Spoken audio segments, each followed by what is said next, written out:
Hej, i den her video, der vil jeg godt lige vise, at jeg har fået sådan nogle, eller skåret sådan nogle kæmpe store skiver, som vi kan se hernede. De er 2 meter i diameter, cirka 2 meter 10.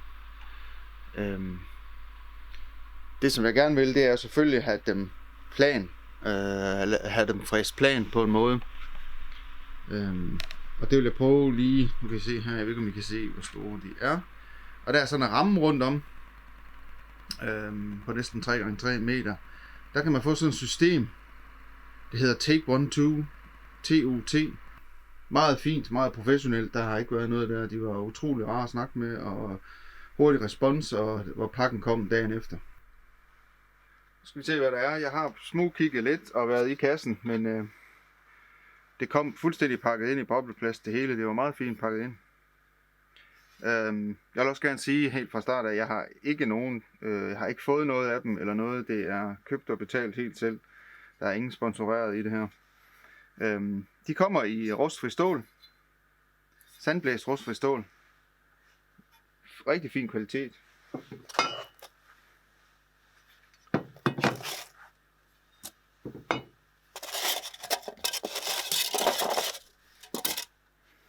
Så er der alle enkeltdelene, håndtag. Jeg købte de her fræserdele med. Det er man næsten nødt til at have en forlænger til fræseren, hvor så det store fræserhoved her skal sidde inde i. For at forlænge det ned, ellers så kommer man til at være for langt imellem fræseren og ned til plankerne. Men det sælger de også.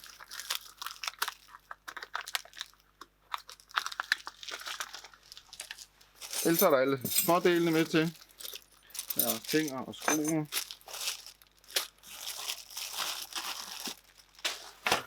Så pakker jeg lige det hele ud, så prøver at se om jeg kan få den samlet. Der er også her, der er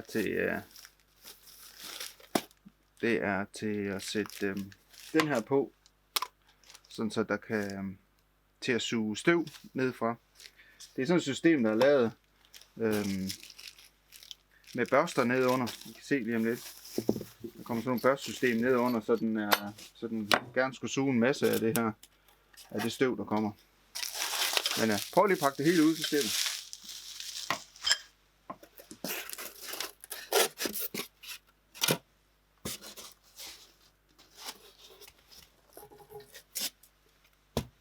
Den her plade også, der kommer med til, hvor fræseren skal sidde her rundt om, og der kan man så selv bore hullerne i, og her der er det så til den flange, du så lige før, til at suge støvet op med.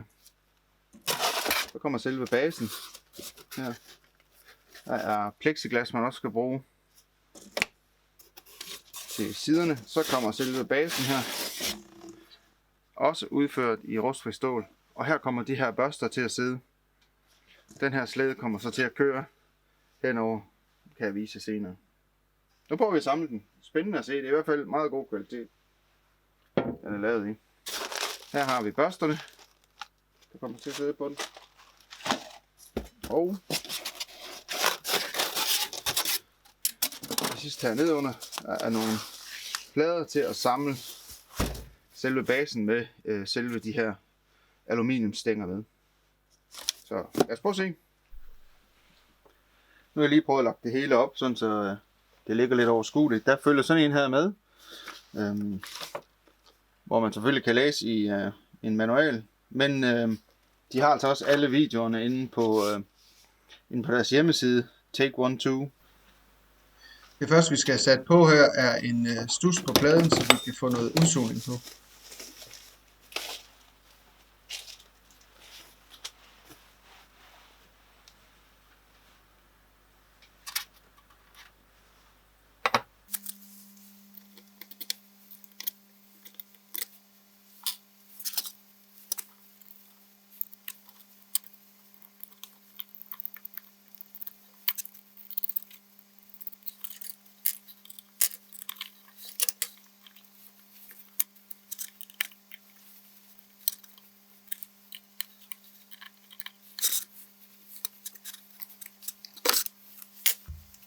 Det næste jeg så skal have samlet er de her beslag, hvor kuglerne skal sidde.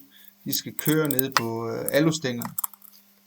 Der er 4 beslag, 2 til x-aksen og 2 til y-aksen.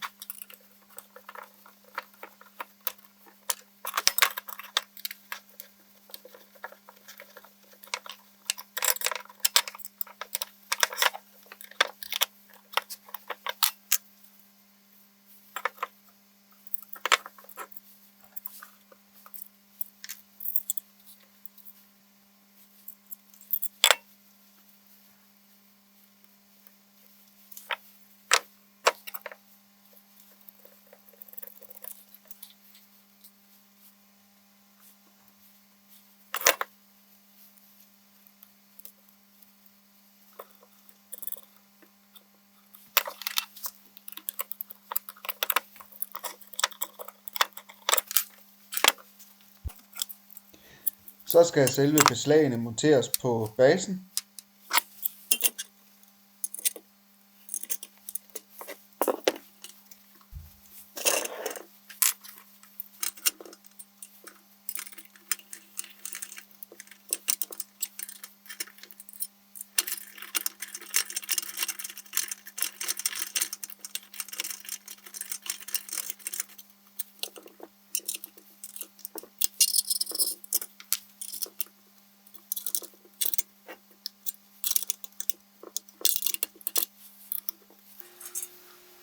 Så skal vi have monteret de beslag, der holder afstanden mellem de her aluskinner til basen, og samtidig så er der også dem, der kører på, hvor coollinerne skal monteres til x-aksen.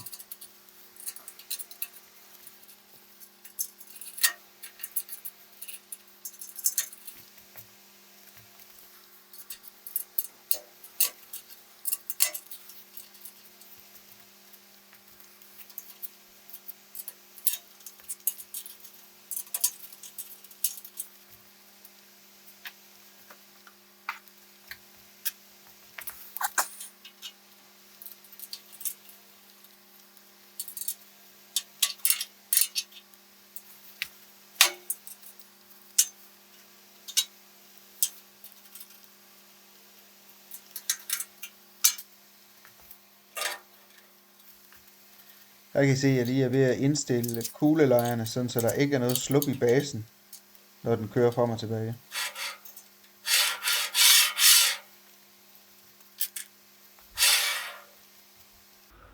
Det er så der fræseren, den skal monteres ned i. Her. Kommer til at sidde ned i på den her plade.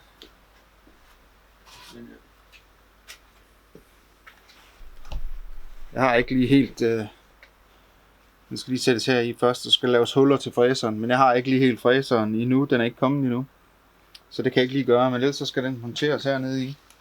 Sættes på her. Omvendt. Så her kommer fræseren til at sidde hernede i, og så suget her. Så kommer den her til at køre den vej frem og tilbage. Fræse planken af. Så skal jeg have monteret, sådan så dem her sidestykkerne her, de kommer på, så den kan køre den anden vej også. Det vil jeg lige prøve at gøre nu. Jeg har i øvrigt lige opdaget en fejl, fordi mine af de her alustænger her, de er faktisk for lange.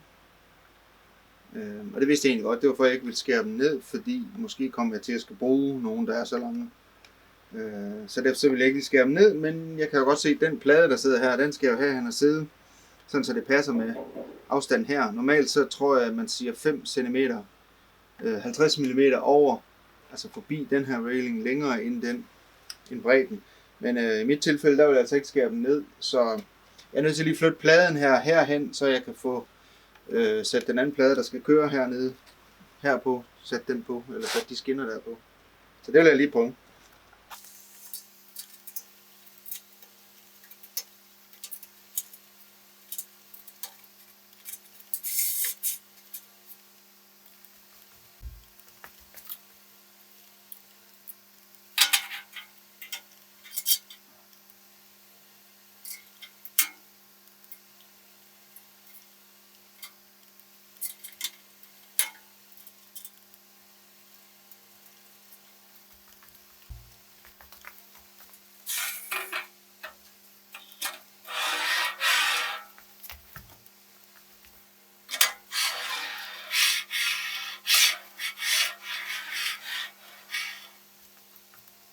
Som I kan se, så er den ved at være samlet færdig her i baggrunden. Jeg mangler en fræser stadigvæk. Den kan jeg selvfølgelig ikke vise jer lige nu. Så mangler jeg også at få stivet rammen lidt af. Den er stadig sådan lidt, for wobbly. Men i forhold til produktet, altså i forhold til det her, vi har købt hos Take 1-2, der lever de fuldt ud op til det, jeg forventede af dem, og det, jeg kunne se på videoerne. Så nu glæder jeg mig selvfølgelig til at prøve den in action, når fræseren den kommer. Men indtil videre, der er det lækkert, og det er noget, der holder, det er gedint. Så det virker rigtig fint, så det glæder jeg mig virkelig meget til. Men jeg skal nok lige smide en video op, når engang fræseren den kommer, og jeg får monteret den, så vi kan komme i gang med at fræse. Jeg sætter lige et link down below her til de der Take 1-2, de hedder. Så kan I se, hvad det er for noget, og tjekke deres hjemmeside ud. Tak fordi I kiggede med. Ses!